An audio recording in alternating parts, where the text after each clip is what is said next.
Friends, তো আজকের আমি ফেলে দেওয়া বাঁধাকপির ডাঁটার চচ্চড়ি, নিরামিষ চচ্চড়ি করে দেখাবো।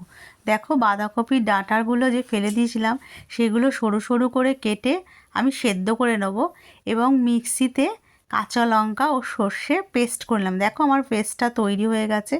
এবার কড়ার মধ্যে আমি তেল দিয়ে কালো জিরে ও শুকনো লঙ্কা ফোড়ন দিয়ে আমি সরু সরু করে আলু, বেগুন, কুমড়ো দিয়ে দিলাম।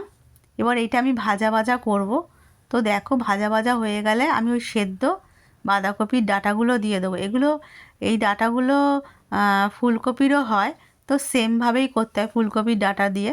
আমি বাঁধাকপির ডাঁটা দিয়ে করলাম, তো এটা জল ছাড়া যেহেতু হবে, তো সেই জন্যে আমি ঢাকা দিয়ে দিয়ে করব এবং আঁচটা একটু আস্তে দিয়ে দেবো। তো দেখো, আমার ভাজা ভাজা হয়ে গেছে এবং আমি সর্ষেটা দিয়ে দিয়েছি, সর্ষের যেই পেস্টটা করেছিলাম, এবং ওর বাটির মধ্যে যেটুকুনি লেগেছিলো অল্প একটু জল দিয়ে ওর মধ্যে দিয়ে দিলাম। তো দেখো, এটা শুকনো শুকনো করতে হয় এবং আমি এর মধ্যে একটু মিষ্টিও দিয়ে দেবো। আর বারবার করে এটা আস্তে আস্তে করে নাড়াতে হবে। তো দেখো, আমার মোটামুটি এটা তৈরি হয়ে গেছে। এটা গরম গরম ভাত দিয়ে খেতে অসাধারণ লাগে। এক থালা ভাত খেয়ে নিতে পারবে এবং খুব সুন্দর হয়।